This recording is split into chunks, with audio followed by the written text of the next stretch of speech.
واحنا بنتفرج امبارح على ماتش برشلونة والميريا، وبرشلونة كان مكسب صعب جدا ان هو يقدر يتفوق على الميريا، ولكن كان بصعوبة جدا، وده شفناه في الماتش امبارح. كسب 3-2 وكل شوية ما يجيب جون يتعادل الميريا يتعادل، فكان الموضوع صعب. فده يرجعنا لنقطة مهمة جدا، ألا وهو الراجل دوت ميسي. ميسي وهو موجود كان الماتشات دي كانت بالنسبة لنا نزهة. الماتش يا ترى هيخلص 3 ولا 4 ولا 5. ميسي من ساعة ما مشى من برشلونة، وبرشلونة بتعاني معاناة كبيرة، مش عارفين يوصلوا الأدوار الإقصائية بدوري الأبطال، والموضوع صعب.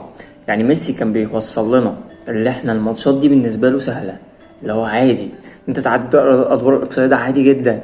اللي هو ايه ده، تفكروا في ايه؟ مثلا لما اقابل فرقة وانا عشان في الفرقة بتاعتي مش جامدة، لما اقابل فرقة مثلا زي بايرن ميونخ، ما هو ممكن اطلع حاجات ديت. لكن في الطبيعي ان هو بيعدي الادوار الاقصائية ويوصل الادوار اللي بعد كده، المجموعات بالنسبة له سهلة. آه، عارف انت عادي، ايه اللي فيها، يلا اللي بعده.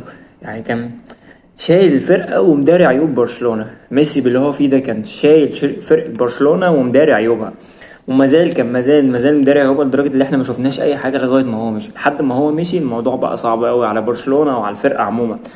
الموضوع بقى صعب صعب صعب ان انت تجيب صفقات، والصفقات لسه محدش عارف هما ايه، محدش فاهم حاجة.